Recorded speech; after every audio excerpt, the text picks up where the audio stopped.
Bueno, chicos, vamos a iniciar. Este, por ahí el resto salió porque es viernes. Bueno, nos habíamos quedado la última vez en la parte más digestiva para poder terminar. Ya saben, si tienen alguna duda o algo no me expreso correctamente, ustedes me detienen con un mensaje o me interrumpen normalmente con el audio y trato de explicarlo, ¿sí? Bueno, nada. Vamos a empezar por hemorragia digestiva, que me pareció que es un tema bastante importante saber tratarlo o controlarlo para evitar la muerte del paciente, por lo menos nosotros aquí en la medicina. Así que vamos a ver. Bueno, dentro de hemorragia digestiva, abajo tiene un pequeño resumen de cosas que ya deberíamos saber sobre hemorragia digestiva. Esos son unos puntos, nada, a tomar en cuenta, recordar cómo está el dibujito a la derecha, que puede ser tanto alta como hemorragia digestiva baja. Es importante el examen físico, dar un tratamiento general. El tratamiento de hemorragia digestiva se divide en tres, que vamos a verlo más adelante. Hacer una buena anamnesis al paciente para tener una idea del origen o cuál podría ser el posible origen de esta hemorragia digestiva. Puede ser tanto tratamiento farmacológico como endoscópico o casi siempre tratamiento dual. Y bueno, como con la anamnesis, junto a el tratamiento que puede ser tanto diagnóstico como terapéutico, el de endoscópico, buscar las causas de la misma.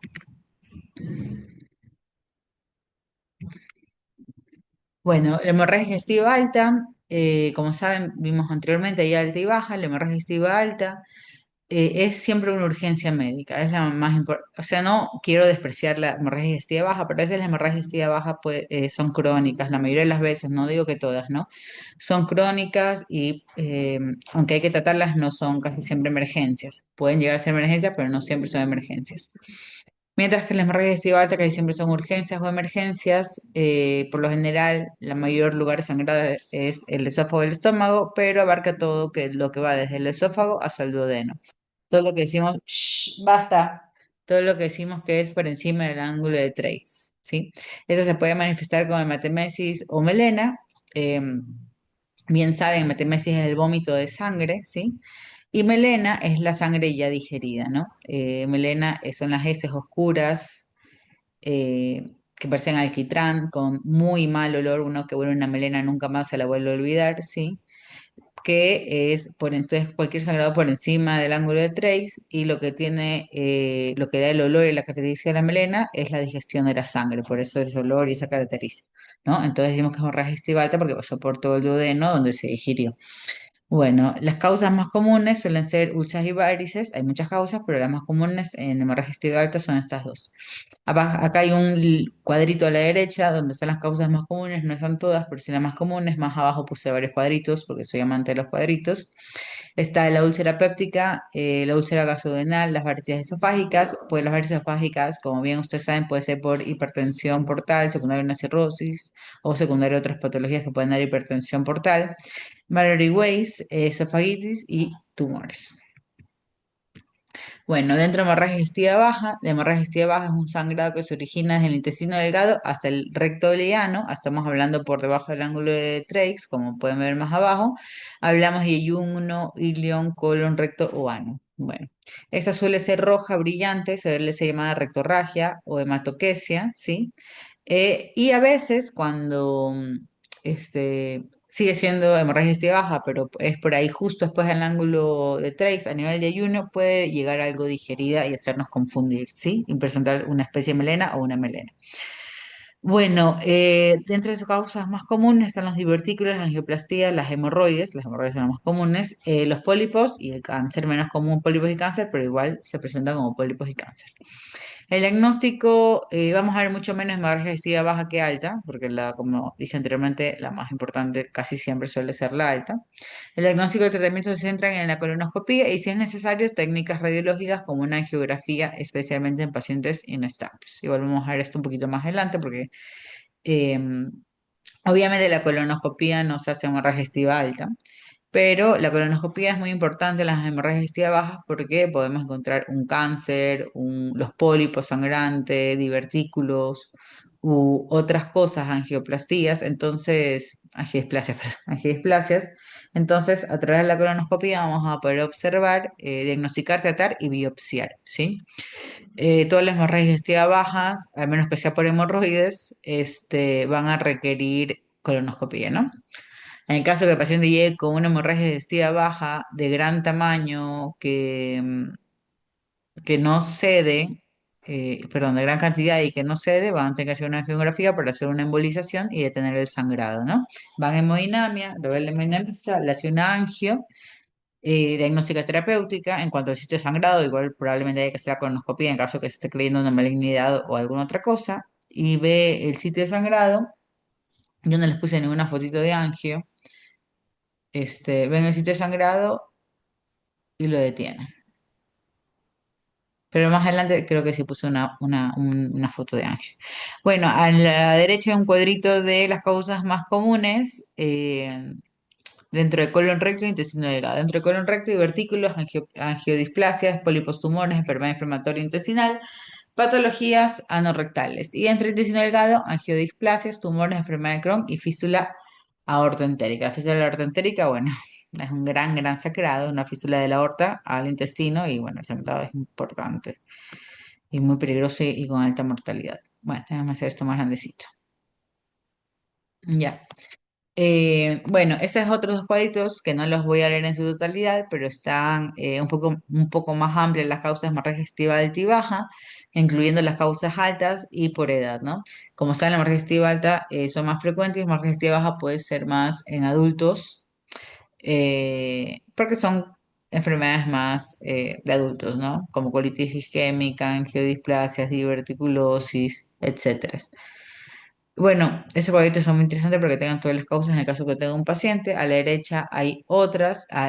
Estos que ven a la derecha son las causas de hemorragia digestiva alta por sitio anatómico, esófago, estómago, intestino delgado y otras que son las misceláneas, ¿no?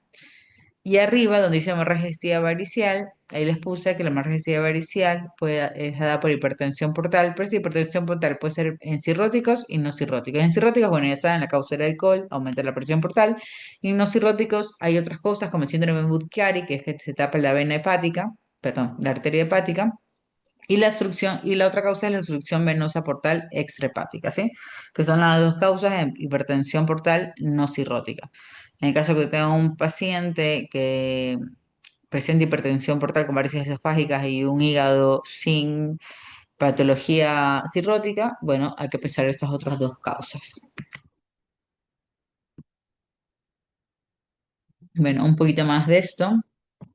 La hemorragia digestiva alta y baja se va a dividir en dos, con descompensación hemodinámica y sin descompensación hemodinámica. Las hemorragias digestivas depende de la unidad o el hospital y, ¿cómo puedo decirlo? Y si tenemos de guardia o no los médicos necesarios, puede ser internada en piso de clínica y si no, pues tienen que ser internadas en terapia intensiva, ¿sí? Bueno, dentro de la clínica de hemorragia digestiva alta, ese es un pequeño resumen. Habla de que va a haber hematoencimesis, melena, puede haber o no presentarse un poco de hematoquesia. Obviamente siempre vamos a ir a la última parte que es la descompensación hemodinámica. Hay que evitar que el paciente, en el caso que el paciente llegue compensado hemodinámicamente, hay que recordar que si el paciente sigue sangrando, se va a descompensar en cualquier momento. Sí pasa que las hemorragias digestivas tanto altas como bajas pueden ceder de forma solas, no pueden ser solas, pero si a mí me llega un paciente con una hemorragia digestiva que está activa en el momento que ingresa porque está vomitando o yo veo que sigue botando sangre, por ahí, si no vomita sangre, si vomita sangre, yo sé que le tengo una hemorragia digestiva activa en ese momento. Por ahí, si tiene melena, puede ser una hemorragia digestiva alta que ya cesó porque el paciente, la melena va a demorar en que sea evacuada. No es como el vómito con sangre, ¿no? Por ahí, si viene con melena, yo tengo la duda que si está sangrando o ya dejó de sangrar.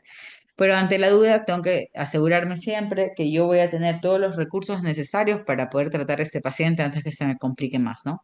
Si yo no estoy en un centro avanzado, un paciente con hemorragia digestiva alta no lo voy a acostar en una cama y voy a esperar al día siguiente que llegue el especialista, sino que lo tengo que derivar.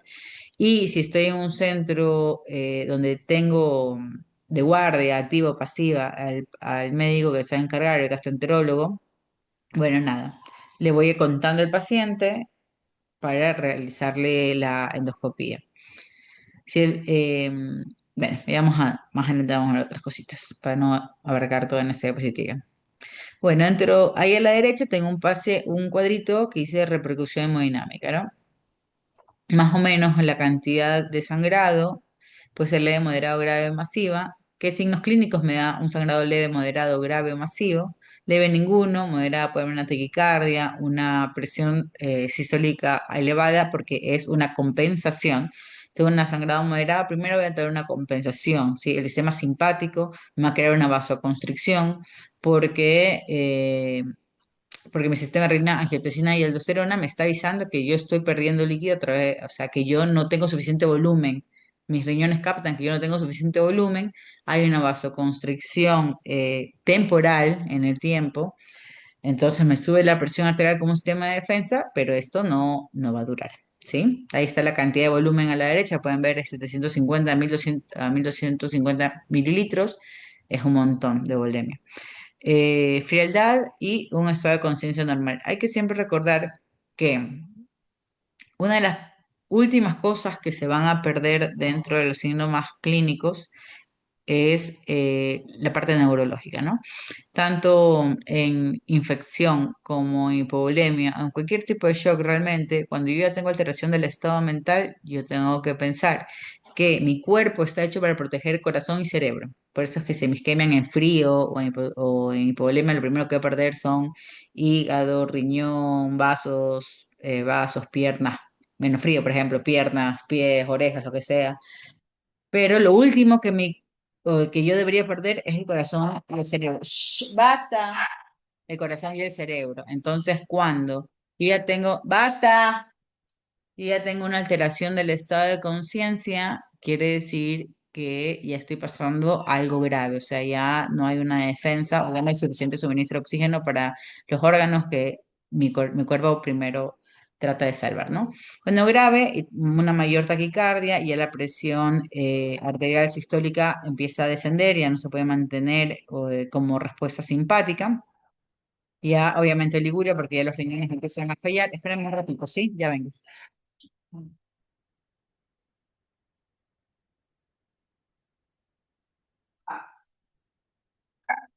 Venga, venga, venga, venga.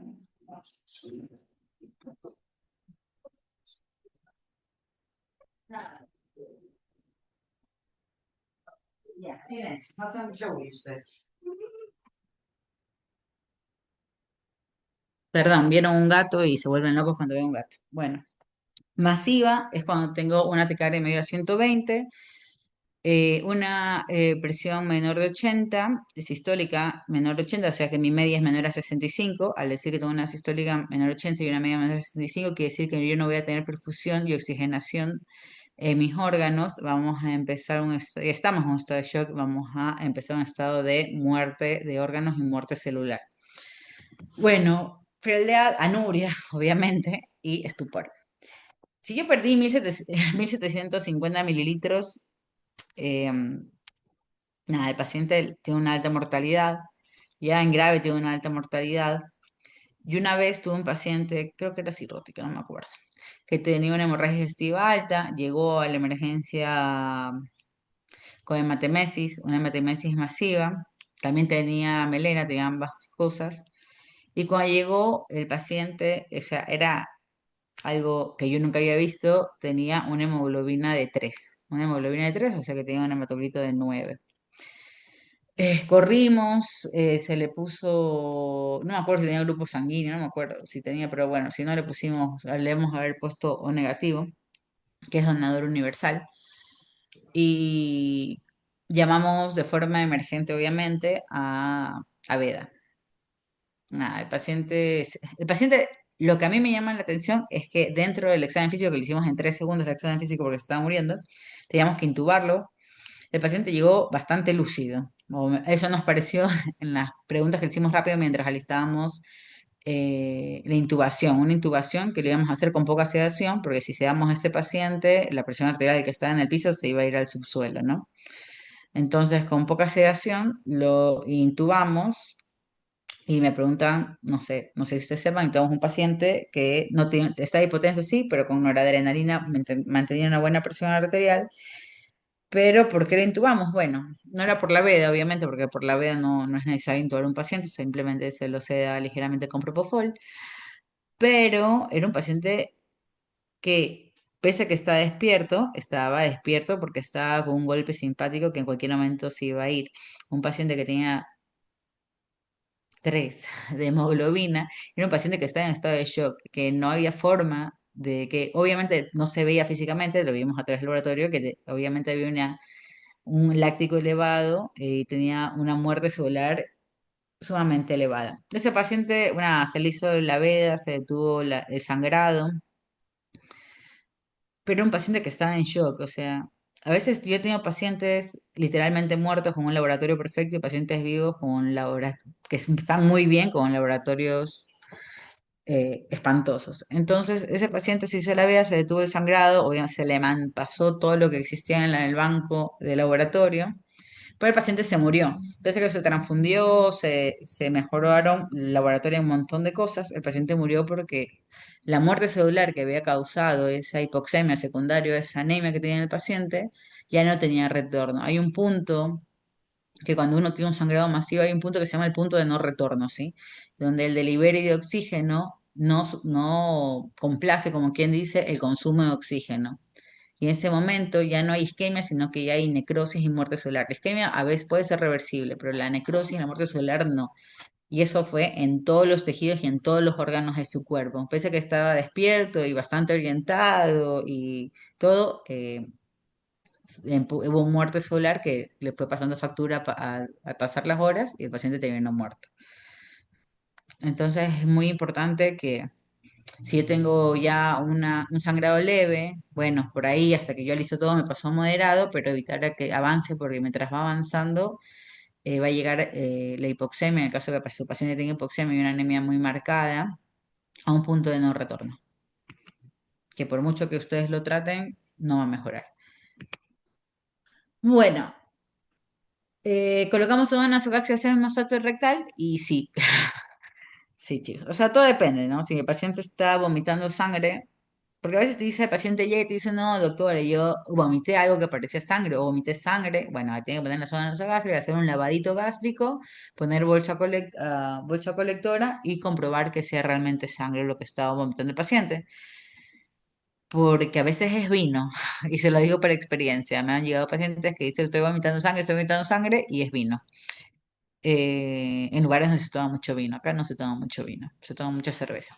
Bueno, y tacto rectal, bueno, también depende del paciente, ¿no? Zona nasogástrica, yo a todos los pacientes que tienen hemorragia digestiva alta le ponemos la zona nasogástrica y le dejamos la zona nasogástrica, ¿sí? Eso no es que tal, se la ponga eso a todos los pacientes, se le pone la zona nasogástrica en hemorragia digestiva alta. El tacto rectal, depende, si yo ya comprobé que tiene hemorragia digestiva alta, ya puse ácido nasogástrico, ya lo vi vomitar sangre, ya para qué lo voy a hacer tacto rectal, si ya sé que tiene hemorragia digestiva alta, ¿no? A menos que tenga alta y baja, y yo quiero ver que esté roja rutilante abajo, pero eso es muy raro que pase. Bueno, el paciente llega y dice, no, doctorita, hice caca negra. Caca negra y no sé por qué, y me dijeron que venga, que eso podía ser malo, X. Bueno, si ustedes, no sé, va al baño el paciente y tiene una melena o les muestra, llevó una muestra o algo, bueno, no le hago tacto rectal, no sé cuál es la necesidad, porque el tacto rectal es para comprobar, no para diagnosticar. A menos que sea roja rutilante y ustedes quieran ver que tenga hemorroides, ¿sí? Dice caca roja rutilante, bueno, ahí sí tengo que revisar y hacer un taquito para sentir las hemorragias, porque están entrando internas y externas. Pero si es hemorragia digestiva y es melena, y yo ya lo vi, lo comprobé, no necesito hacer tacto rectal. Yo le hago tacto rectal cuando yo tengo la duda, el paciente no tiene pruebas, no fue al baño, no me trajo una muestra, bueno, tengo que hacer tacto rectal para comprobar que sea una hemorragia digestiva alta y sea melena realmente. Hay gente que le echa oxigenada, bueno, la oxigenada no funciona, pero si los hace feliz, pero no es ninguna forma de diagnóstico, ¿no? Puede mandar al laboratorio si quieren. Si no, si ustedes ya ven y saben cómo es la melena, tampoco es necesario. Bueno, eh, el tratamiento, que es la parte más importante de aquí, ¿no? Un poquito más largo también. Bueno, cuando yo tengo un paciente con hemorragia activa, cualquier tipo de hemorragia realmente, no solo hablando de hemorragia digestiva, voy a canalizar dos vías periféricas, ¿sí? O un acceso central. Estamos hablando de cualquier tipo de hemorragia. Eso no se hace cuando hay isquemias. Pero bueno, eso es para otro día, otro tema, en otro momento. Bueno, canalizo dos vías periféricas o un acceso central. Yo amo los accesos centrales, pero se puede canalizar dos vías periféricas en el caso de que sea una urgencia. Traten que sean dos vías periféricas de gran calibre, ¿no? O pongan unos catéteres chiquititos, ¿no? Hay que ver si ese paciente viene con cómo vienen las venas de este paciente, porque a veces por depresión de volumen es un poco más difícil colocar las vías periféricas y también la central. Bueno, obviamente si yo tengo un paciente que tiene un sangrado y presenta repercusión secundaria de ese sangrado, tengo que empezar la reanimación. Y recuerden que la reanimación es la mejor solución para reanimar a un paciente, siempre va a ser la solución fisiológica. Cuando yo puedo elegir el lactato Ringer sobre la solución fisiológica, porque las dos son excelentes, pero sobre la solución fisiológica, bueno, cuando yo tengo una acidosis metabólica hiperclorémica, porque la solución fisiológica tiene cloro y me puede dar una acidosis en el estado ácido base, una acidosis metabólica secundaria al cloro, o sea, es una acidosis metabólica iatrogénica. Bueno, ahí yo tengo que detenerme un poco con el fisio y empezar con el lactato, ¿no? O en el caso que tenga lactato, bueno, uso el lactato Ringer. También hay que recordar que nuestra reanimación es una clase entera, pero yo voy tratando de darles un poco de reanimación acá, ¿sí? También hay que recordar que nuestra reanimación tiene que ser, antes se decía por objetivos, pero ahora tiene que ser una reanimación controlada, ¿no? Esa reanimación controlada tiene que ser, en la actualidad, en terapia intensiva por ecografía, ¿sí? Porque no puedo pasarme la reanimación, no puedo sobrehidratar al paciente porque eso aumenta la mortalidad y da coagulopatía. Y en estos pacientes que están sangrando, la coagulopatía no es necesaria porque ya tienen coagulopatía por consumo secundario del sangrado. Muy bien. Bueno, oxigenoterapia, esos pacientes ya le hablamos sobre la anemia. La anemia va a disminuir el delivery de oxígeno, así que dale un poquito de oxígeno para ver si así nos hallamos un poquito. En caso que el paciente requiera, como ya hablamos del caso clínico hace un ratito, asistencia ventilatoria mecánica, si hay descompensación hemodinámica, shock o como vimos hace un ratito. A todos estos pacientes, chicos, sonda vesical, al menos que el paciente esté súper lúcido, el sangrado sea leve, pueden hacer orinar en papagayo, vasenilla, no sé, en lo que se le dé la gana acá, pato, no sé cómo dicen acá el coso para que orinan los pacientes. Este, mm, lo hacen orinar porque tienen todo paciente con hemorragia, ustedes tienen que cuantificar diuresis, 0,5, ¿sí? Todos los pacientes con hemorragia se cuantifica diuresis, porque lo primero que se afecta son los riñones en una hemorragia y cuando el paciente está empeorando, su cuadro clínico está mal, lo primero que va a hacer es va a dar un descenso o una anuria. Bueno, laboratorio, electro, todo siempre los pacientes, laboratorio vamos a ver más adelante, monitoreo de signos vitales, paciente ya con sangrado, lo primero que voy a hacer, chicos, es, paciente llega obviamente todo al mismo tiempo. El primero que voy a hacer es grupo sanguíneo, ¿no? Grupo sanguíneo, ir reservando, si uno las use, ir reservando y pidiéndole a los familiares que donen sangre, plaquetas y cualquier cosa que quieran donar. Bueno, nada, ver el grupo sanguíneo, evaluar la disponibilidad de sangre, reservar, ahí está, reservar soporte transfusional. Bueno.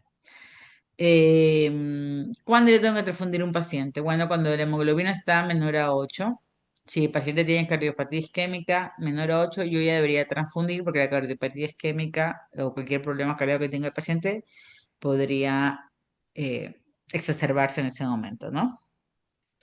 Bueno, nada, ver si el paciente requiere plasma fresco, el requerimiento de politransfusión, ver si el paciente requiere protrombina. Bueno, aquí se va a valorar transfusión de plaquetas, eso siempre. Cuando hablamos de una hemorragia digestiva alta, el paciente tiene que tener unas plaquetas mayores a 50.000. Yo prefiero tenerlas mayores a 100.000. Con 100.000 me quedo tranquila, ¿sí? Pero no me gusta el 50.000 porque 50.000 hay bastante sangrado. Pero mayor a 100.000 está bien, no tengo que tener 500.000 plaquetas o valores normales, 400.000 plaquetas. Con que yo tenga mayor a 100.000, yo puedo estar tranquila. Pero siempre y cuando no es que el paciente tiene hemorragia digestiva, tiene 50.000 plaquetas, lo voy a transfundir, le voy a poner glóbulos rojos. Sí, todo eso está perfecto. Pero primero hay que cerrar la llave. Si no cerramos la llave, va a seguir sangrando y recordemos que el paciente va a tener descenso de factores de coagulación por consumo. El cuerpo trata de tener sangrado y consume plaquetas, consume plasma, consume todo lo que tiene y va a bajar todo esto, pero por consumo. Entonces hay que detener el sangrado para poder reponer y que se mantenga en sangre los valores más estables posibles, ¿sí? Recuerden que en todo sangrado, sobre todo en trauma, con hemorragia, hay que hacer el 1-1-1. Una unidad de sangre, una unidad de plaquetas, una unidad de plasma. ¿Sí? Se ha visto que eso mejora la mortalidad, el 1-1-1. Si yo se hizo varios estudios, donde se transfundía solo sangre, después se transfundía solo plaquetas o se transfundía solo lo que aparentemente el paciente requería y no hubo mejoría de mortalidad como el 1-1-1. Una unidad, una unidad, una unidad de eso. En caso de una hemorragia masiva que requiera transfusiones masivas, 1-1-1, ¿sí?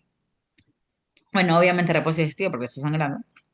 Y hablamos del tracto rectal y la zona nasogástrica, dice lavados con soluciones a temperatura ambiente. Solo para diagnóstico, no se recomienda para detener el sangrado y nada por eso. Si quieres hacer un lavado de zona nasogástrica, a veces se hace lavaditos de zona nasogástrica para evacuar toda la sangre del estómago, para cuando llegue el endoscopista no encuentre el estómago lleno de sangre. El endoscopista lo que llega puede hacer un lavado y succión de la sangre del estómago, él mismo lo lava y lo succiona para poder visualizar el sitio de sangrado. Uno también lo puede hacer, empezar haciendo, porque igual la zona nasogástrica sí o sí tienen que ponerse al paciente para empezar a limpiar un poco el estómago. Igual más adelante vamos a ver qué medicamentos se puede dar también para ayudar a optimizar mejor al paciente antes de la endoscopía, ¿sí? Pero que eso no retrase la endoscopía. Bueno, acá hay otra cosita a la derecha, que hay que preguntar al paciente tiempo transcurrido desde el inicio de los síntomas de última ingesta, si toma alcohol, si tuvo un intento de suicidio como cáusticos que puede llegar a irritar y a dañar y sangrar la mucosa del estómago o del intestino, si toma AINES o esteroides, porque los AINES aumentan el sangrado por la falta de agregación plaquetaria que puede haber, o esteroides también. Medicamentos con repercusión hemodinámica como beta bloqueantes, otros medicamentos como anticoagulantes, episodios previos ya el paciente tuvo hemorragia digestiva. ¿Por qué origen tuvo hemorragia digestiva? Porque puede ser la misma causa o el mismo sitio.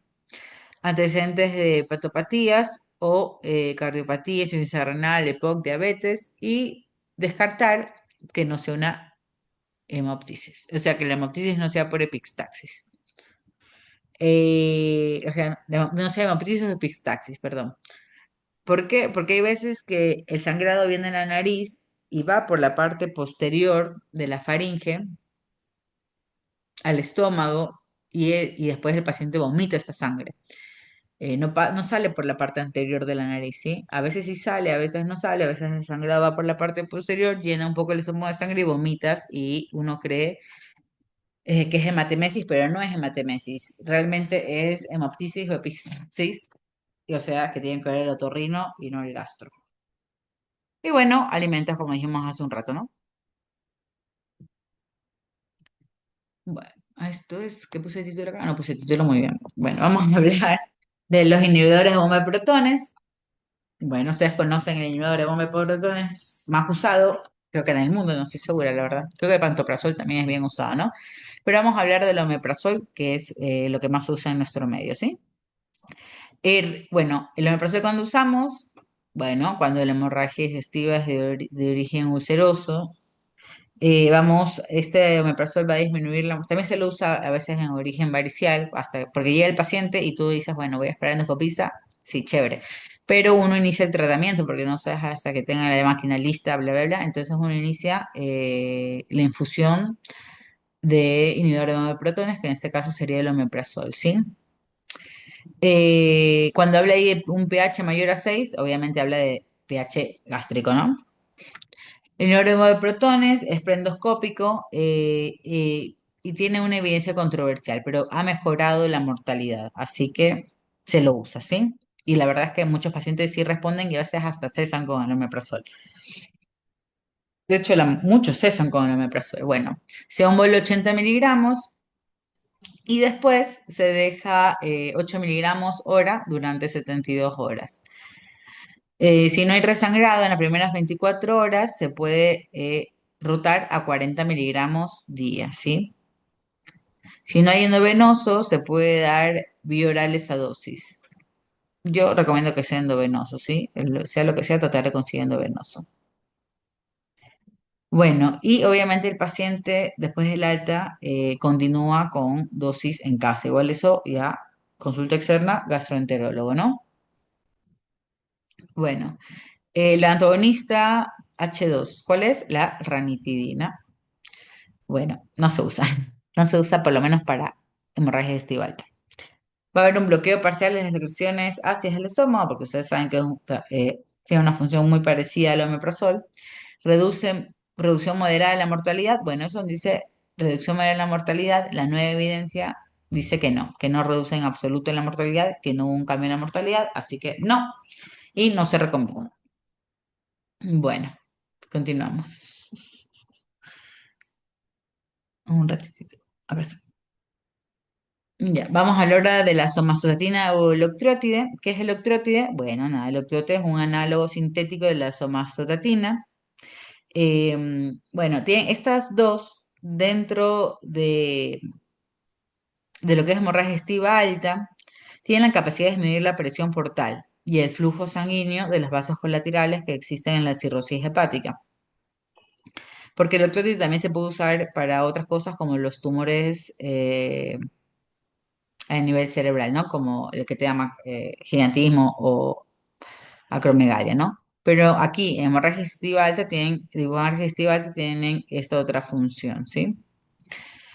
Y nosotros entonces, ¿cuándo vamos a dar somatostatina octrótide sabiendo que lo que va a hacer es disminuir la presión portal y el flujo sanguíneo en los vasos colaterales? Bueno, lo vamos a dar cuando la causa es hipertensión portal, ¿sí? Cuando la hemorragia digestiva es, en vez de ulcerosa, varicial.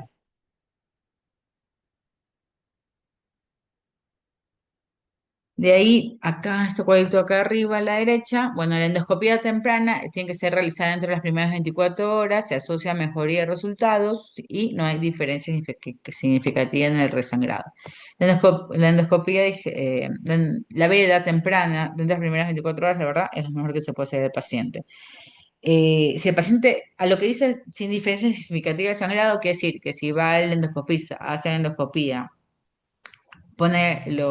liga las venas que están sangrando o ayuda a cauterizar la varice sangrante, no es que, porque yo le hice en las primeras 24 horas, va a mejorar, pero sí o sea, no significa que no va, sí se va a mejorar, perdón, que no va a resangrar, o sea, eso podría abrirse, puede salirse el banding o puede volver a sangrar la úlcera, puede haber resangrado, indiferentemente sea 24 horas después de 24 horas, pero lo que sí va a mejorar es la mortalidad porque va a detener por lo menos durante varias horas de sangrado y si vuelve a resangrar, se volverá a hacer la endoscopía alta, ¿sí? Bueno, endoscopía urgente o muy temprano, tiene que ser entre las primeras 12 horas, que son pacientes de alto riesgo, con sangrados severos, y bueno, cualquier paciente internado, si está internado, hay que hacer endoscopía, ¿no?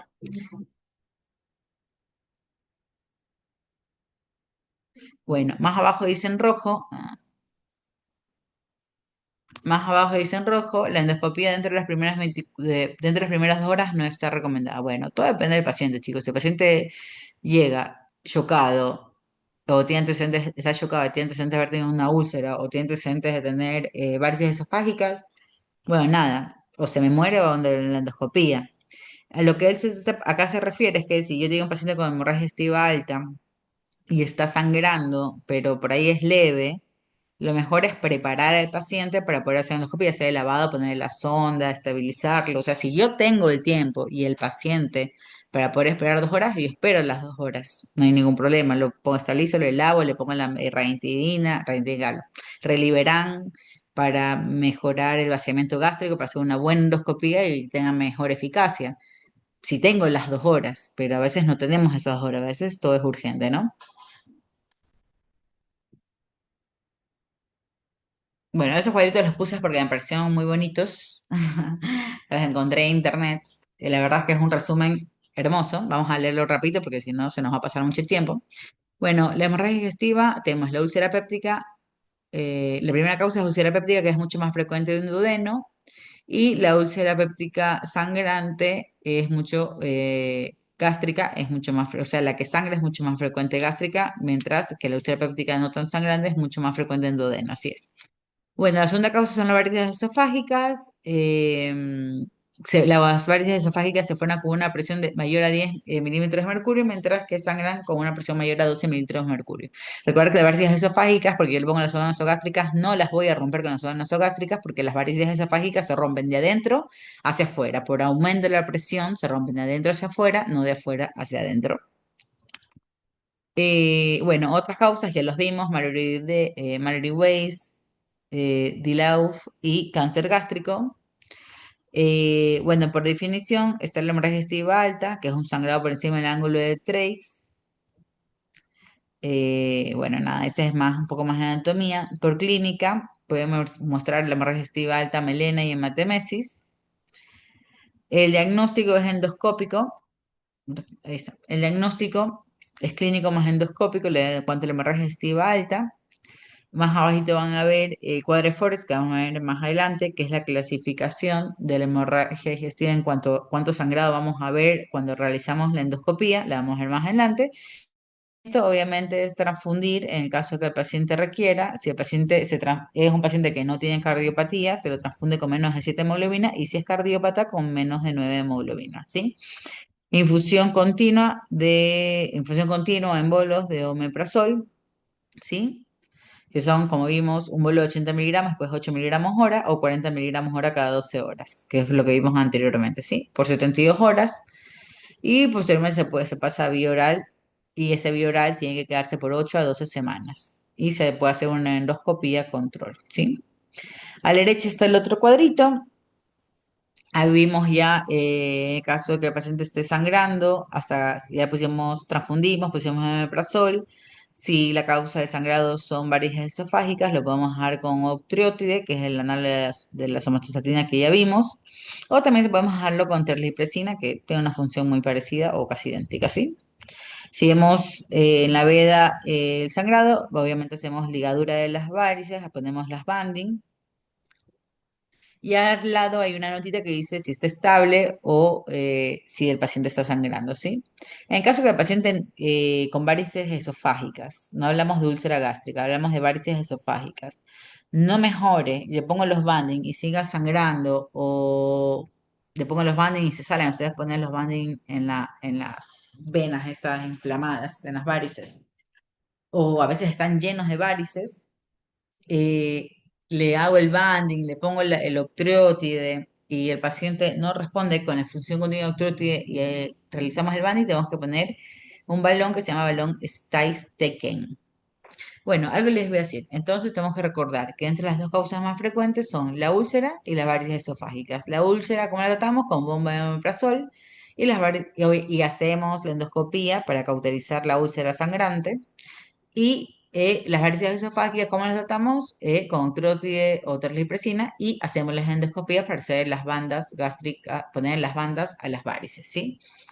Bueno, ahora vamos a ver un poco más sobre el balón en el caso de que la ligadura y el tratamiento farmacológico no detengan el sangrado de las varices esofágicas, secundaria a hipertensión portal, que puede ser sí o no por causa cirrótica, ¿no?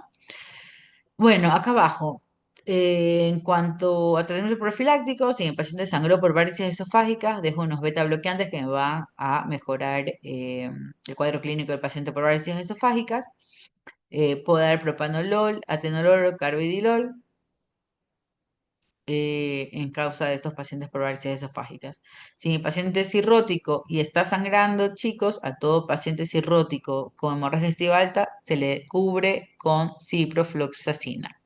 ¿Sí? Puede también darle norfloxacina, pero por lo general yo siempre puse ciprofloxacina, entonces todo porque hay riesgo de PB, ¿sí? ¿Se acuerdan que vimos peritonitis bacteriana espontánea? Todo paciente cirrótico con sangre que está sangrando se lo va a cubrir con antibióticos, ¿no? Se hace todo lo que dijimos anteriormente. Bueno, sonda o balón de Stengen Blackmore. Hace tiempo que no decía ese nombre. Bueno, es horrible este balón, una porquería, un asco. No me gusta ponerlo, pobre, me da pena. El paciente tiene que estar dormido para usar este balón, porque un paciente despierto no puede usar este balón, chicos. Es un trauma, ¿sí? Aparte, tenemos que recordar que si el paciente le pusimos este balón es porque no paraba de sangrar, porque le pusimos electrótide, porque yo sé que el electrótide, que lo Le hicimos la endoscopía, se le pusieron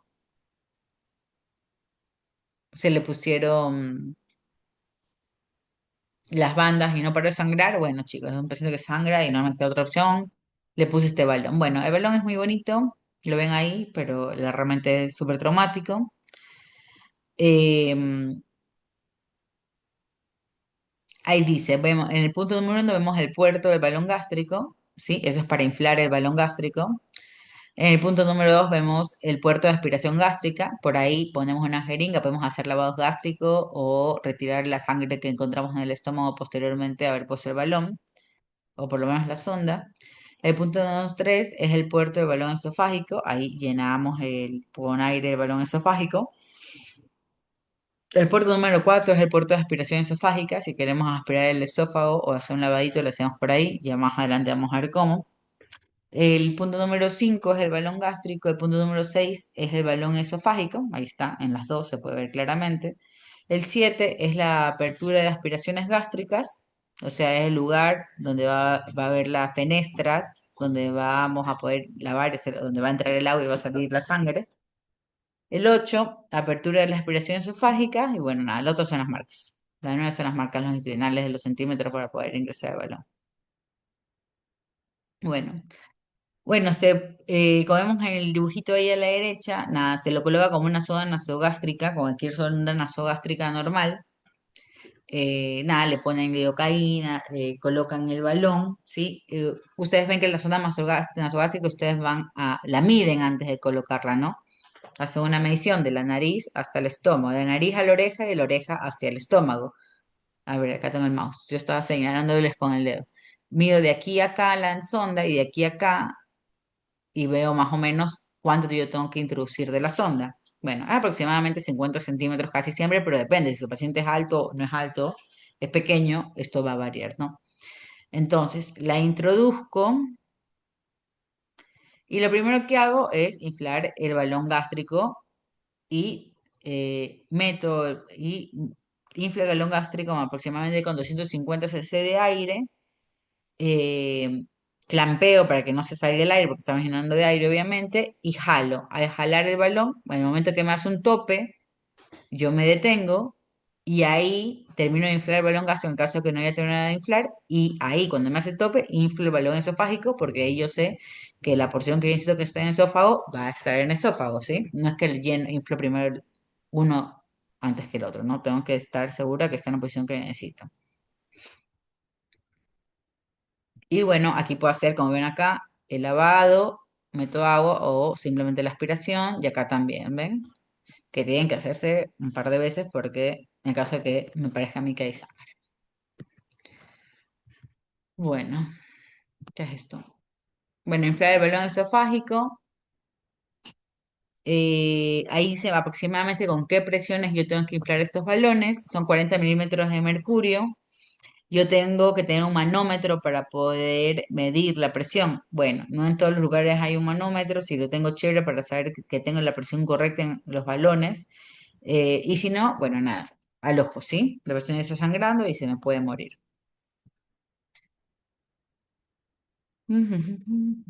Bueno, siempre, si yo tengo mi paciente con los balones, en el caso que tenga el manómetro, tengo que comprobar cada hora, o por lo menos cada vez que pueda, porque cada hora es bastante difícil, que las presiones sean adecuadas, porque si disminuye la presión, yo tengo que volver a inflar, porque si disminuye las presiones o hay una fuga de aire y yo no me di cuenta, el paciente va a volver a sangrar y no estaría logrando lo que yo requiero con este balón, ¿sí? Bueno, le pongo el balón al paciente y cuando se lo saco, ¿no? Bueno, nada, una vez que comprobamos que está correctamente puesto, a las 24 horas, lo primero que yo voy a hacer es desinflar el balón esofágico. Si no hay evidencia de sangrado, espero 24 horas más, hago el lavadito, reviso todo, bla, bla, espero 24 horas más y desinflo el balón gástrico, ¿sí?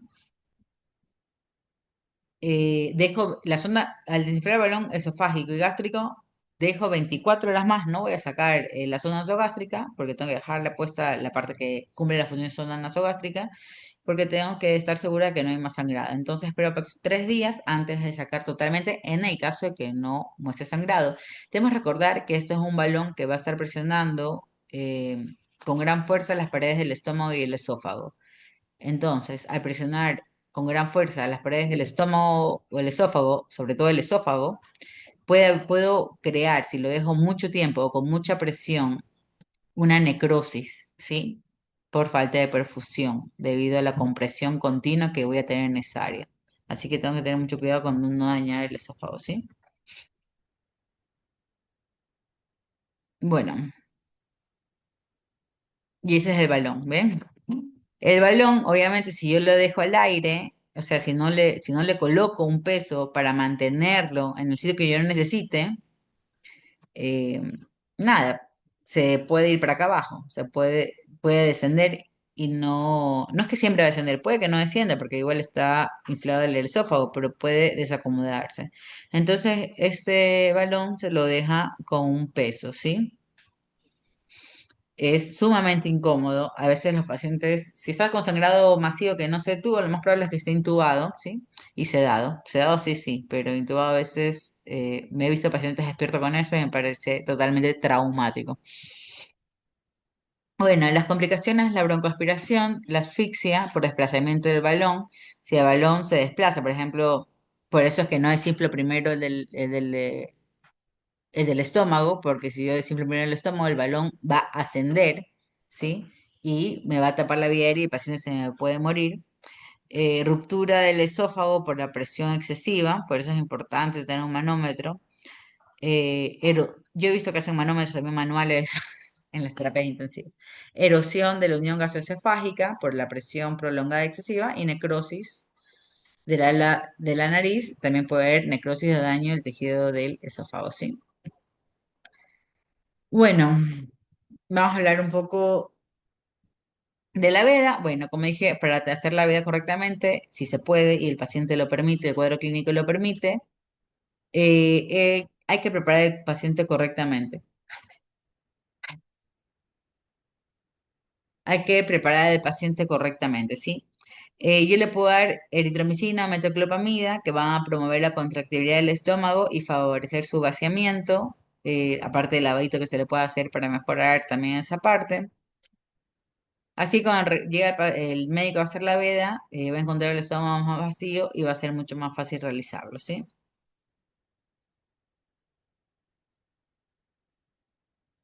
Esa es la clasificación de hemorragia digestiva de origen, se me fue el nombre, de origen por una úlcera gástrica. Bueno, nada, es la clasificación de Forrest, tiene que conocerla, ¿sí?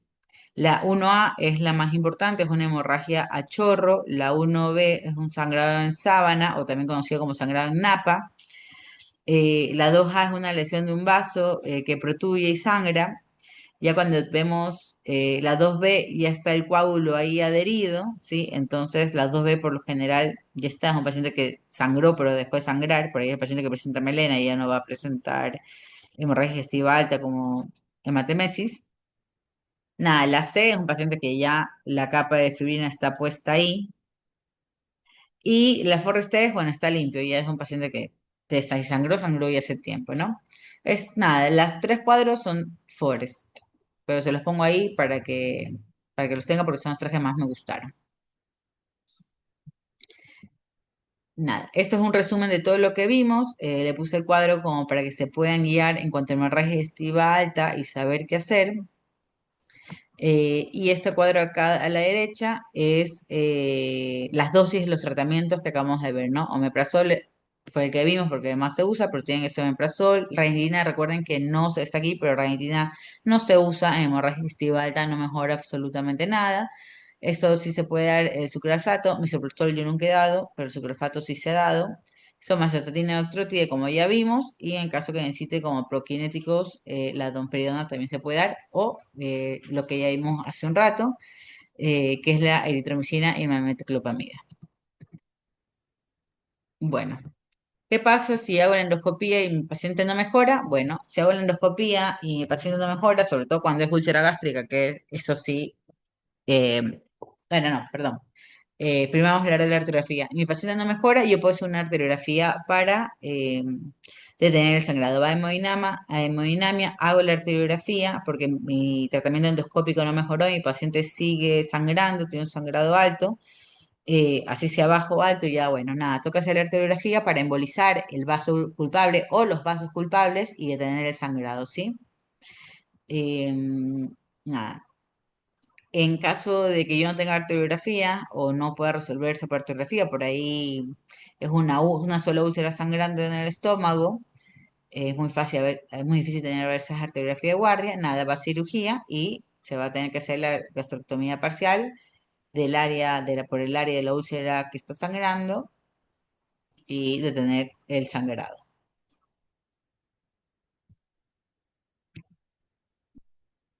Bueno, esa diapositiva totalmente caótica que hice aquí, porque quise poner toda una sola diapositiva, pero no sé tan feo, es el resumen de lo que son varices en cirrosis, ¿no? Nada. Aquí les puse el tratamiento que hago, tengo un paciente cirrótico con varices esofágicas, bueno, todo lo que yo tengo que hacer a un paciente cirrótico que me llega con sangrado, ¿no? Como ya saben, paciente cirrótico con varices esofágicas siempre hay que cubrirlo con antibióticos. No les voy a leer todo lo que está aquí, porque eso es lo que vamos a hacer. Se le puede dar ciprofloxacina, que es lo que a mí más me gusta, o norfloxacina. Aquí está la dosis de terlipressina, somazotatina, octreotide. No existe una droga superior a otra, pero la terlipressina ha disminuido la mortalidad. La verdad es que yo siempre usé octreotide. O somazotatina es lo mismo, octreotide o somazotatina, ¿no? Uno es sintético y otro no es sintético, pero es lo mismo. Yo siempre he usado octreotide. Bueno, busca la causa de sangrado, se recomienda quinolonas bioral o ceftriaxona en cirrosis avanzada.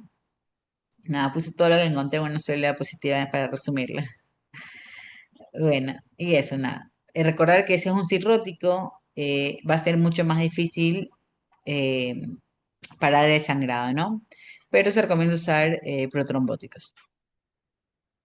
Porque, perdón, son a favor de efectos protrombóticos. ¿Qué quiere decir esto? Quiere decir que el paciente cirrótico vive en un estado de coagulopatía permanente secundaria a su cirrosis, pero puede tener fenómenos protrombóticos, o sea, puede llegar a hacerme coágulos. Así que es un paciente muy difícil de tratar. Aquí habla un poco de las plaquetas. No existe una recomendación de cuántas plaquetas va a tener un paciente cirrótico, o sea, de cuántas plaquetas tiene que tener un paciente cirrótico durante el sangrado, porque hay que recordar que todos los cirróticos tienen plaquetopenia. Aquí dice plaquetas entre 30.000 o 50.000. Sí, no hay problema. A mí no me interesa si el paciente cirrótico tiene plaquetas entre 30.000 y 50.000, siempre y cuando no estés con un sangrado activo. Si yo tengo un paciente cirrótico con un sangrado activo, 30.000, no. 50.000 dice la evidencia que con eso se puede estar tranquilos. Yo realmente estoy tranquila con 100.000 plaquetas.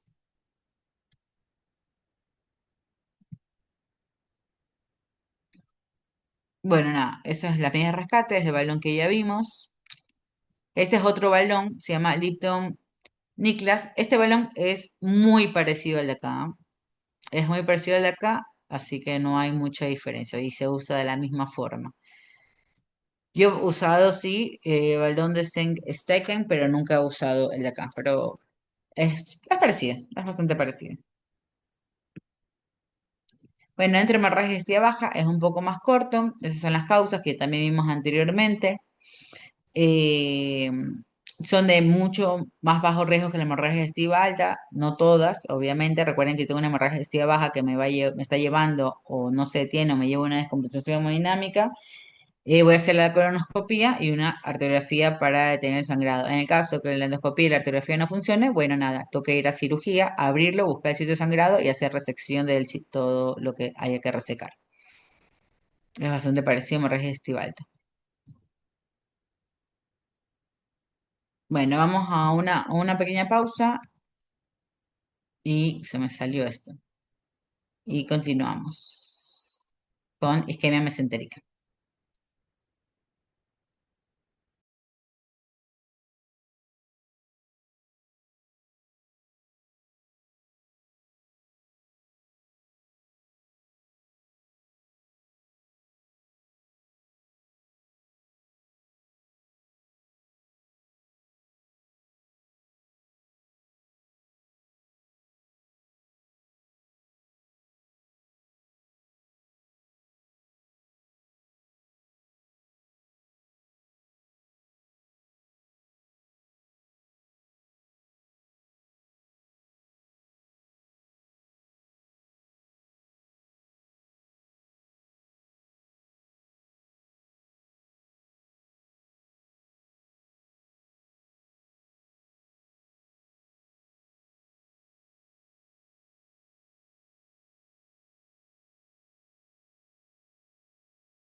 Bueno, sigamos.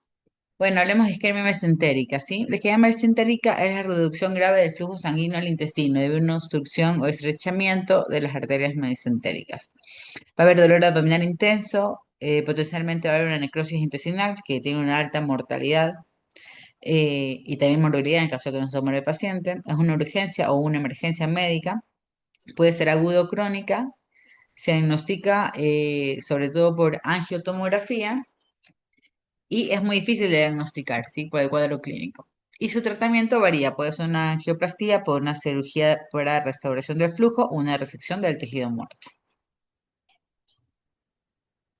Bueno, isquemia mesentérica, la isquemia mesentérica, vamos a la parte arterial, puede ser aguda o crónica. En cada un ejemplo de las isquemias mesentéricas agudas son el tromboembolismo de la arteria mesentérica superior o la isquemia mesentérica no oclusiva, o sea, que no, que es por otros motivos, ¿sí?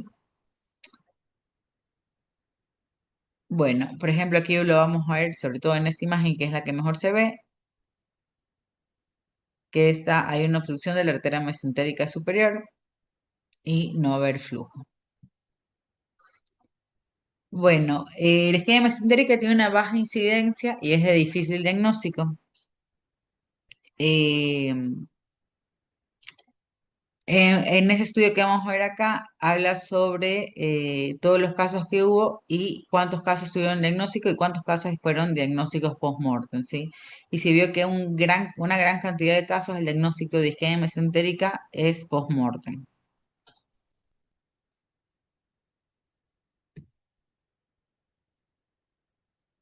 Dentro del cuadro clínico o los signos o síntomas clínicos que pueda haber, es muy variado el cuadro clínico de esto, pero dentro de lo más común podría haber dolor periumbilical repentino, fuera de la proporción de los signos físicos. Casi siempre cuando hay dolor periumbilical de forma repentina, podría llegarnos a hablar de una embolia mesentérica, mientras que el dolor abdominal insidioso, que luego se hace constante ese dolor abdominal insidioso, nos podía estar hablando no de una embolia, sino de una trombosis mesentérica, ¿sí? Bueno, dentro de otros son muy generales los otros, puede haber náuseas, vómito, hematoquesia melena, diarrea, signos de bajo gasto cardíaco y peritonitis. Recuerden que el bajo gasto cardíaco es debido a que una gran parte de la irrigación sanguínea de todo el cuerpo es estómago-intestino, ¿sí? Dentro del laboratorio, bueno, podemos encontrar un montón de cosas como es leucocitosis, hemoconcentración, proteína C reactiva, exceso de bases, un láctico elevado, un exceso de bases disminuido, LDH elevado, enzimas hepáticas elevadas, dímero D elevado y una amilasa elevada. Bueno, método diagnóstico es la tomografía, obviamente la angiotomografía, para poder ver una contrastada. Tiene una sensibilidad y una especificidad bastante alta, como pueden ver ahí. Puede haber engrosamiento circunferencial de las paredes intestinales, que se va a poder ver en la ecografía, dilatación intestinal, atenuación y contraste de pared intestinal, neumatosis, que es el aire en las paredes intestinales, dentro de las paredes intestinales, gas portomesentérico o estrechamiento oclusión de la parte vascular, como es un angio, se va a ver el estrechamiento o la oclusión de la parte vascular. Bueno, aquí a la derecha vemos una foto de una angiografía, ¿sí? Ahí está el angio, como no vimos en la parte de hemorragia digestiva, creí que había puesto, pero no puse. Aquí hay una imagen de una angio, que esta puede ser diagnóstica terapéutica, ¿no? Va a hemodinamia, se entra por la arteria femoral o se puede entrar también por la arteria radial. Se hace a través de los rayos X, se va haciendo como un video y se echa contraste, obviamente, para poderlo a través de los rayos X en video y se va evidenciando dónde está la oclusión. ¿Ven? Aquí, aquí y aquí está la oclusión, ¿no? A nivel de tronco ciliaco, mesentérica superior y mesentérica inferior. Pobre paciente tiene absolutamente todo obstruido. El tratamiento, obviamente primero, el tratamiento va a ser médico. El tratamiento obviamente primero va a ser médico, vamos a tener que reponer la volemia porque el paciente obviamente va a estar deshidratado, vamos a tener que dar antibiótico cuando es necesario, no siempre es tratamiento antibiótico, ¿sí? Si nos parece que el paciente tiene una sobreinfección. Y en el caso de resolverlo, vamos a tener que dar anticoagulación, ¿sí?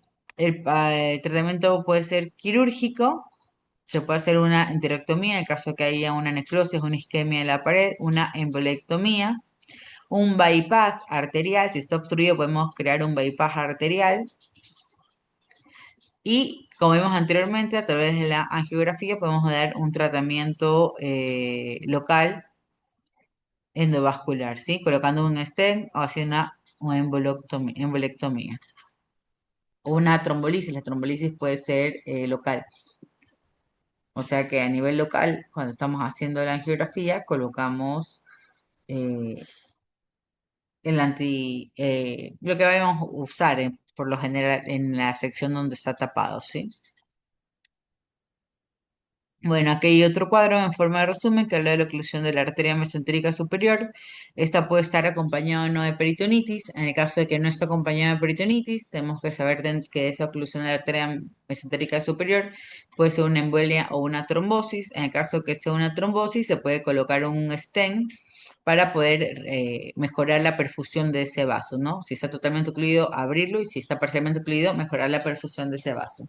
En caso de que sea una embolia, y no tenga ninguna contraindicación para trombolisis, se puede hacer una aspiración más una trombolisis farmacológica local, o sea, a través de la arteriografía, una embolectomía mecánica endovascular también, ¿sí? Si tengo contraindicación, por lo cual no puedo dar trombolisis, digamos que es un paciente coagulopático y no se ha indicado una trombolisis sistémica local, podemos hacer una aspiración con una embolectomía mecánica endovascular o simplemente, nada, hacer una embolectomía abierta más una angiografía. Si es con peritonitis, bueno, vamos a hacer, ¿qué quiere decir que si es con peritonitis? Quiere decir que está perforado, ¿no? Hacemos una laparotomía y abrimos al paciente, hacemos una laparotomía exploratoria. En el caso que sea embolia, hacemos una embolectomía más una angiografía para la cirugía para un control de daños. Y en caso que sea una trombosis, colocamos un stent más la cirugía de control de daños, ¿sí? Bueno, vamos a hablar de la isquemia no oclusiva, o sea, hay una isquemia en el intestino delgado, pero no hay ningún vaso ocluido, ni por embolia, ni por trombosis.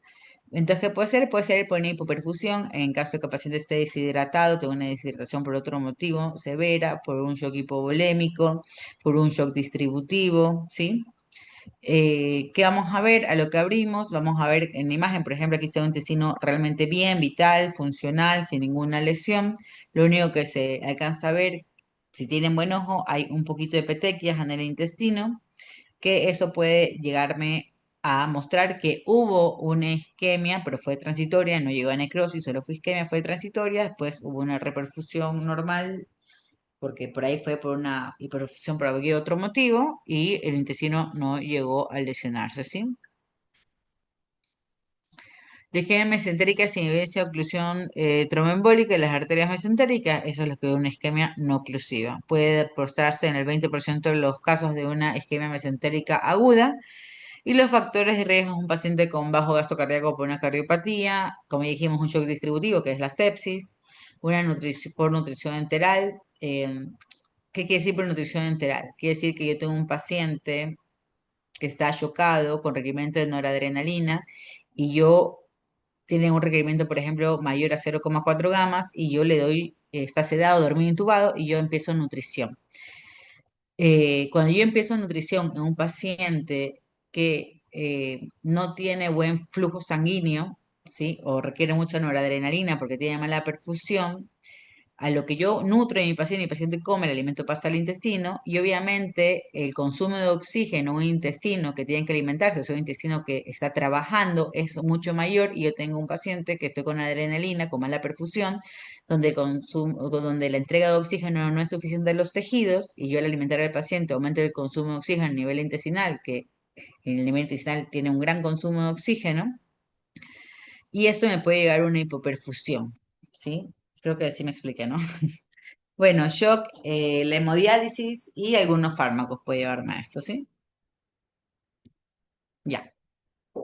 Bueno, nada, la clínica lo mismo que dije hace un rato, puede haber aparte del dolor abdominal que hay cierto dolor abdominal que puede llevarme a referir una embolia y otro una trombosis, pero puede, por la mayoría de los casos, un dolor abdominal agudo que el paciente es muy difícil de describir, con defensa, hipotensión, náuseas y vómitos, ¿sí? El diagnóstico gold estándar es la angiotomografía, pero es mejor a veces la angiografía porque así se puede hacer diagnóstico y tratamiento en el caso que se pueda hacer.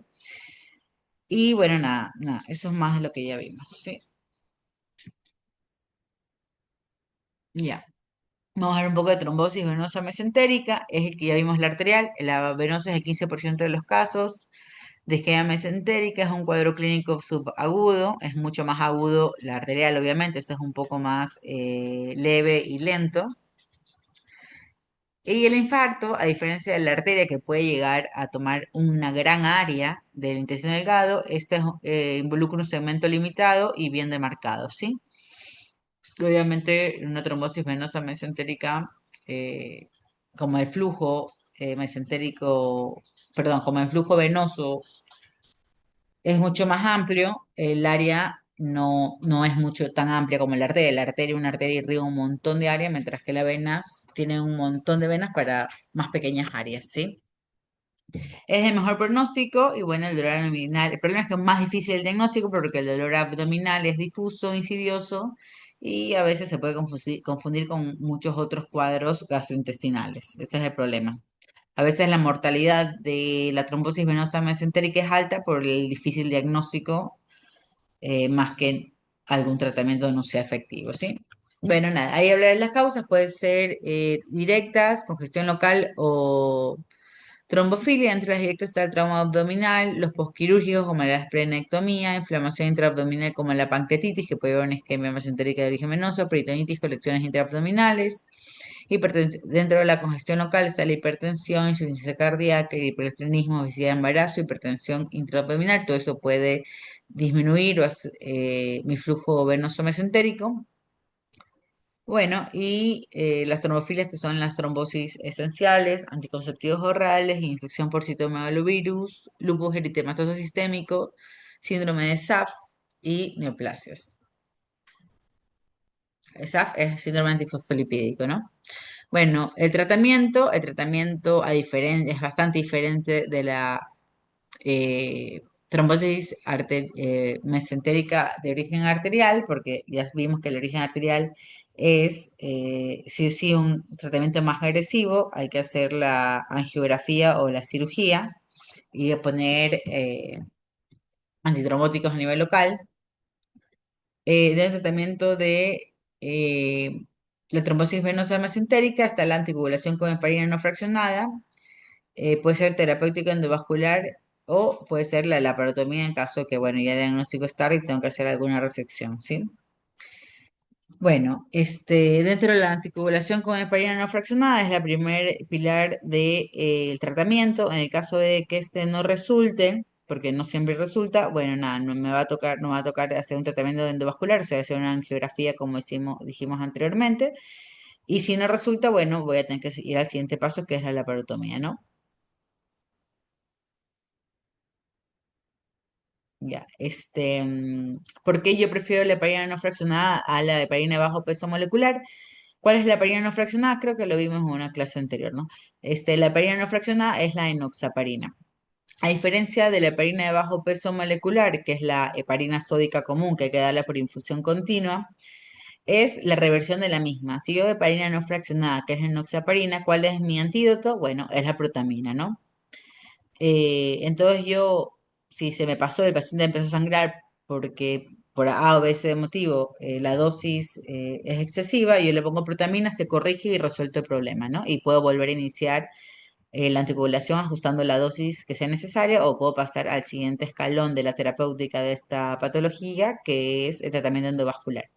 Pero si yo doy heparina de bajo peso molecular, que es la heparina sódica, que siempre se da infusión continua y siempre es un dolor de cabeza llegar a la dosis sin pasarse o estar muy de baja, al yo no saber la cantidad de unidades exactas, aunque sí lo puedes calcular y saberlo, debemos saber que la protamina no cubre el 100% de la heparina sódica, pero sí cubre y revierte el 100% de la enoxaparina.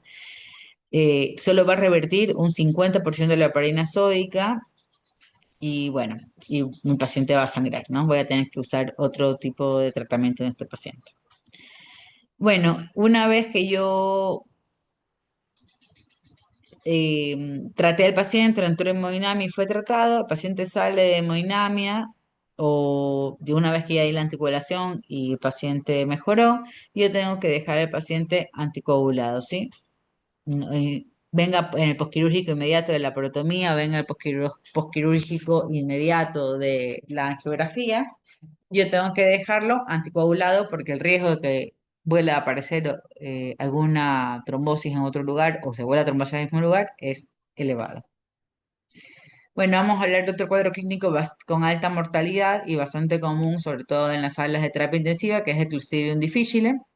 El Clostridium difficile es un cuadro que puede llevar a la muerte del paciente si no es tratado y diagnosticado a tiempo, ¿no? Es una diarrea que puede llegar a ser una sepsis y matar al paciente, ¿no? ¿Qué es diarrea? Bueno, la definición de diarrea es la presentación de tres o más deposiciones líquidas con un Bristol de 5 a 7, yo diría de 6 a 7, pero la definición dice de 5 a 7, y una pérdida de un peso mayor a 200 gramos. Esa puede ser osmótica secretora, cuando es osmótica son sustancias osmóticamente activas y cuando es secretora es un desbalance entre absorción y secreción de electrolitos, ¿no? Puede ser dado por enterotoxinas, desórdenes en la motilidad, alteraciones de ácidos biliares grasos o hipersecreción gástrica. Hay una escala de Bristol que ya todo el mundo la conoce, no la voy a escribir, pero ahí les dejo.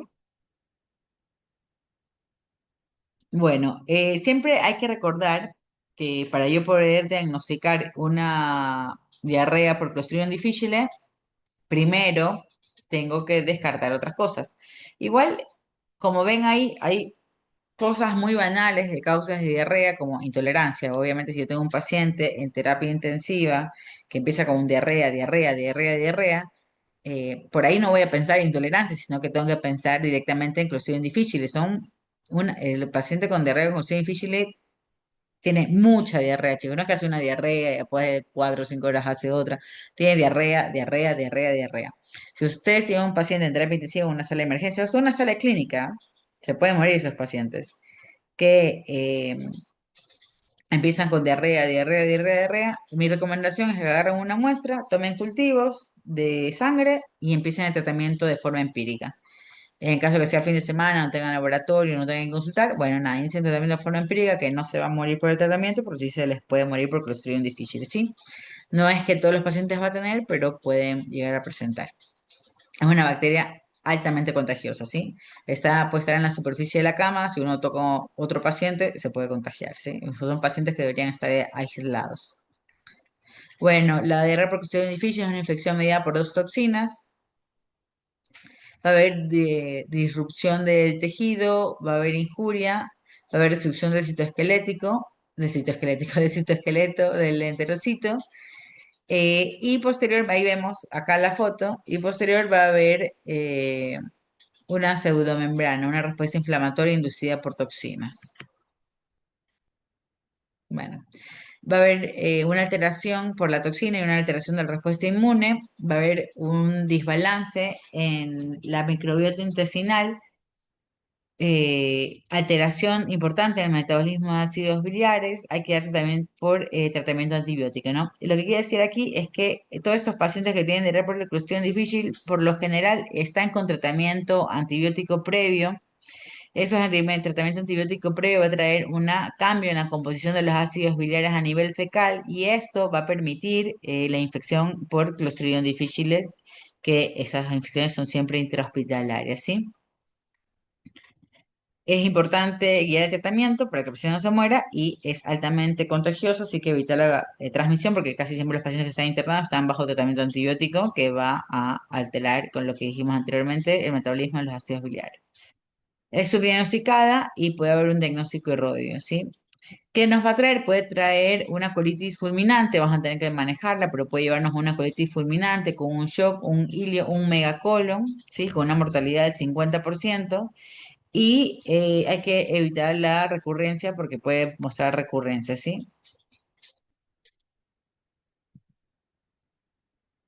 Bueno, el diagnóstico obviamente se va a hacer por un testeo sintomático, siempre y cuando, ¿a quién le vamos a tomar? Siempre y cuando hay que descartar otras cosas, ¿no? Hay que descartar que el paciente no haya tomado laxantes 48 previas y tiene que tener diarrea. Si el paciente no tiene realmente diarrea, como lo dice diarrea, diarrea, y ha tomado laxantes, por ahí la muestra no va a servir de nada, ¿no? Pero como les digo, son pacientes que tienen alta diarrea y hay que tener mucho cuidado porque el paciente se va a deshidratar bastante rápido. Bueno, ahí más o menos le dicen cómo tomar las muestras, se da el mismo día, solo con un Bristol de 5 a 7, porque si no nadie les va a aceptar la muestra. Casi estos pacientes siempre tienen un Bristol de 6 7. Eh, la muestra tiene que estar a 4 grados centígrados en el caso que la vayan a guardar un rato en refrigeración, no puede estar más de 72 horas en la refrigeradora. Tomar la muestra antes de dar antibióticos, o sea, tengo una sospecha, obviamente el dar antibióticos sí, yo creo que es Clostridium difficile, pero tengo que tomar la muestra antes de tomar antibióticos. Eh, y bueno, nada, recordar que las esporas persisten un 50%, o sea, si yo le di el tratamiento al paciente, ¿sí? Yo no voy a testear para ver si el paciente se curó, porque no se testea. O sea, ¿cómo yo sé que el paciente se curó? Porque su clínica mejoró, el paciente ya no tiene diarrea, está estable, ¿sí? Pero tomar una muestra para ver si mejoró no sirve de nada porque las esporas van a persistir, o sea, los cultivos van a persistir positivos durante un mes. Terminó la diarrea, pero va a seguir viendo lo que la toxina de Clostridium difficile, las esporas de Clostridium difficile va a seguir en el intestino, lo que no va a estar, que no van a ser activas, ¿sí? Pero van a persistir los restos de las mismas. Entonces puede dar positivo el testeo. Así que no sirve nada. Bueno, nada, ¿a qué población va a afectar? A edad avanzada, hospitalizados, pacientes obviamente que hayan tomado antibióticos previamente, inmunosuprimidos y los que estén tomando omeprazol de forma crónica o hospitalizados que con omeprazol, ¿no? La severidad puede ser severo, no severo, severo y fulminante. Esto obviamente puede iniciar como no severo y terminar como fulminante. Y bueno, el primer episodio puede presentarse, puede haber posteriormente recurrencias, como vimos anteriormente, y algunos pacientes pueden necesitar trasplante fecal, que esperamos que no.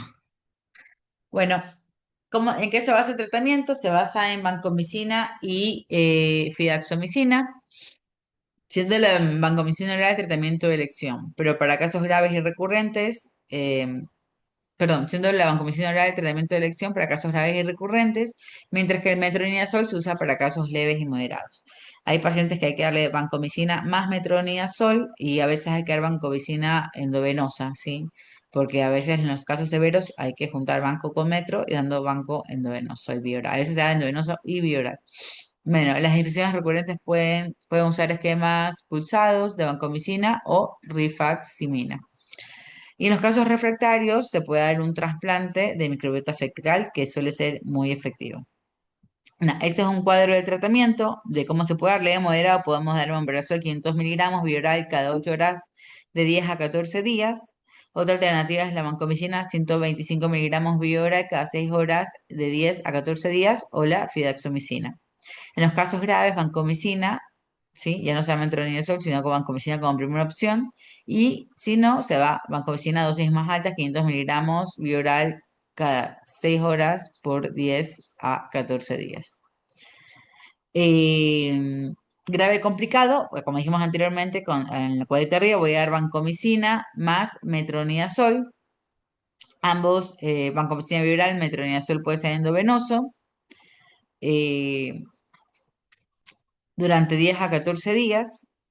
También se puede dar una mayor dosis, no tiene que ser la 125, yo daría igual 500 miligramos, bioral cada 6 horas, y así, ¿sí? Y si tiene múltiples recurrencias, bueno, el esquema va cambiando, ¿sí? Y si no, se da el trasplante fecal. Ya, ese es un cuadrito de resumen de todo lo que se hace, paso uno, paso 2, paso 3, paso 4, y paso 5 de la diarrea por clostridium difícil, que se alejo ahí para que lo tengan. Pero déjenme hacerle zoom porque por ahí, cuando ustedes quieran ver o repetir la clase.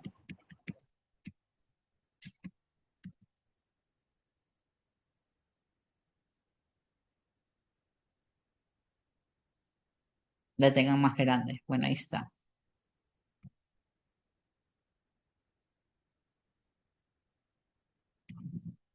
Y este es otro cuadrito que, nada, que habla de tratamiento y la parte más importante, que no tengo que dejar al paciente sin comer. Recuerden que dejar al paciente sin comer lo único que va a hacer es desnutrir al paciente y complicar el cuadro clínico del paciente. Esto lo pueden leer ustedes, ¿sí?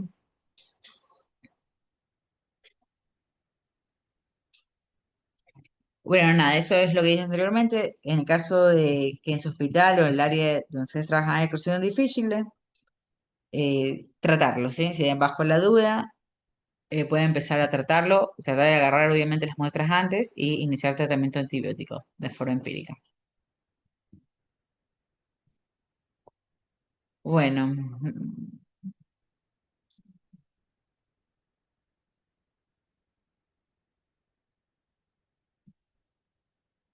yo no sé por qué puse este cuadro, esto aquí.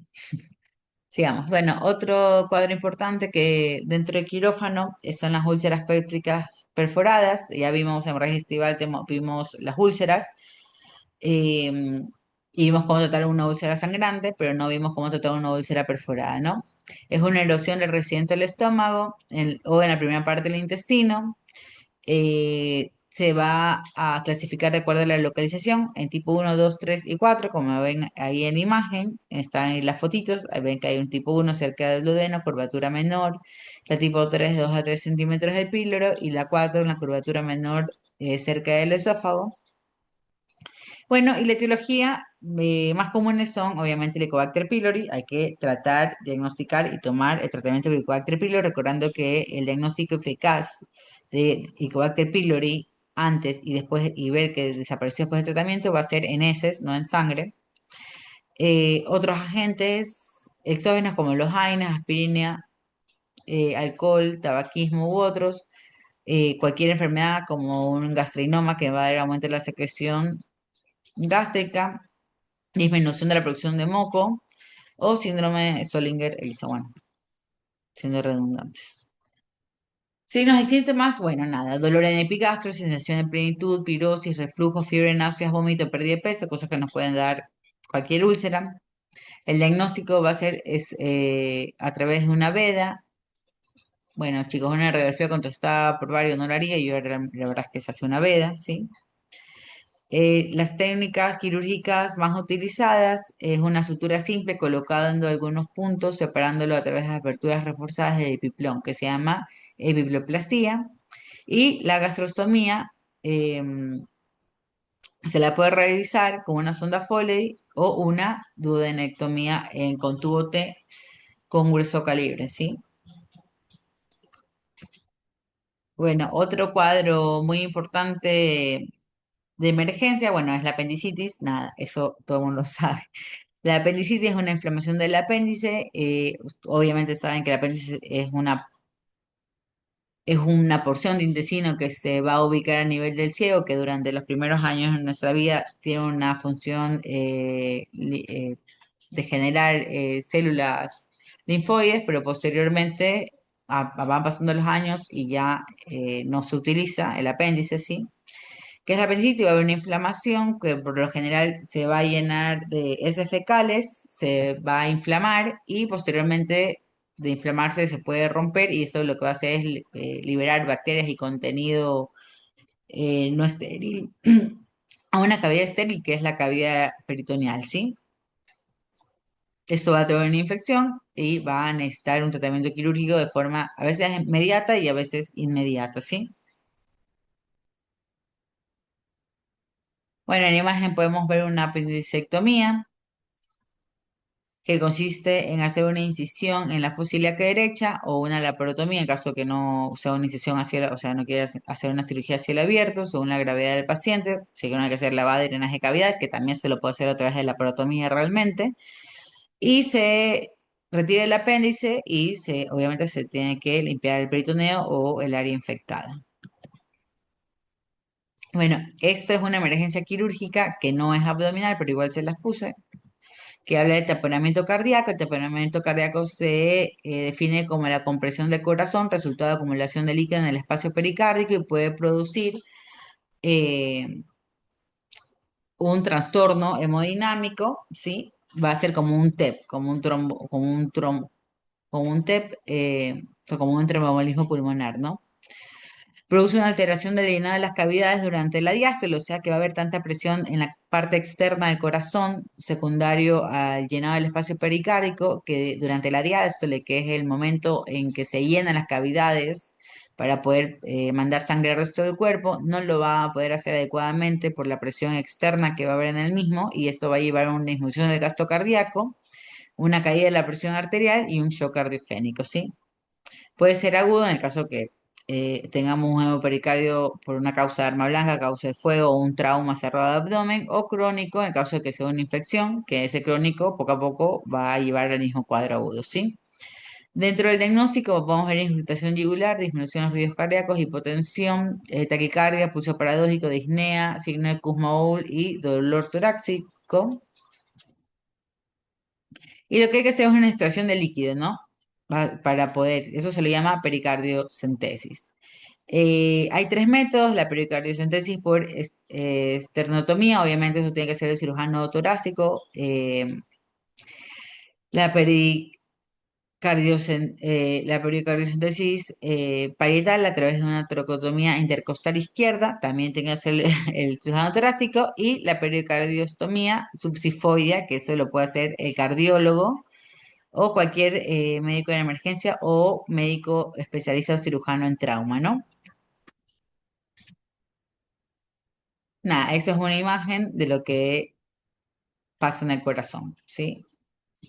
Cuando hablamos que es subsifoidea, se puede meter a nivel subsifoide, el ángulo subsifoide, la unión de la, eh, la costilla con el esternón, la última unión, se coloca una aguja y se lo ubica hacia el corazón y se va obviamente aspirando hasta que se aspira sangre. Se lo puede hacer a través de ecografía, y lo he visto hacerlo a ciegas también, y se va drenando la sangre de la cavidad se drena esa sangre de la cavidad a través de una aguja colocada en el sistema anatómico que les acabo de decir, para que el corazón se pueda expandir y la sangre, al poderse expandir el corazón, en diástole entra sangre a las cavidades y posteriormente va a salir por la aorta y llevándola por todo el cuerpo, ¿no? Si no, el paciente se va a morir. Bueno, bueno, eso es todo, chicos. Ay, el hemotórax, creo que habíamos terminado. Bueno, el hemotórax, nada, el hemotórax también puede ser traumático por arma blanca o arma de fuego.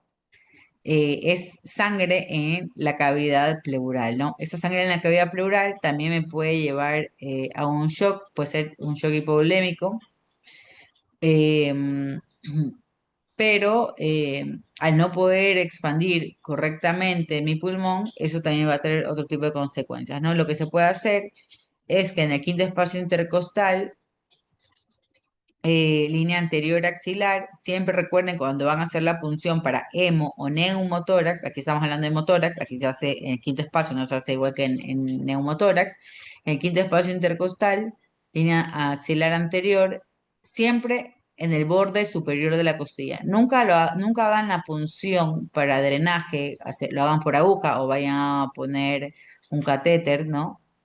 Para que ya quede con drenaje continuo, siempre estar en el borde superior de la costilla. ¿Por qué? Porque en el borde inferior de la costilla pasa el paquete vascular, neurovascular, y lo que van a hacer es que van a romper el vaso sanguíneo, romper la vena y lastimar el nervio. Entonces siempre el borde superior de la costilla.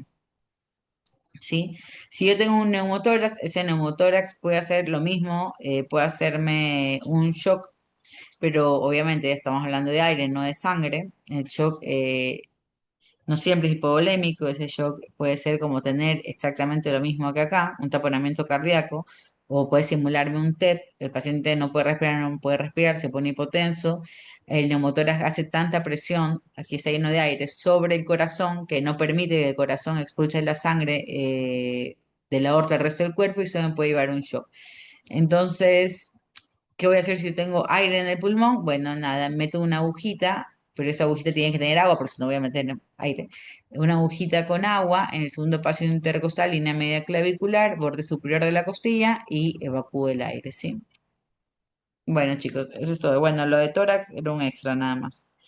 Si tienen alguna pregunta, me preguntan y con gusto se les respondo. Espero haber sido claro.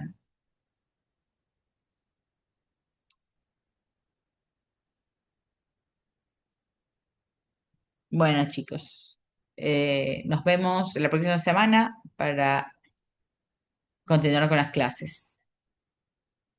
Gracias, Doc.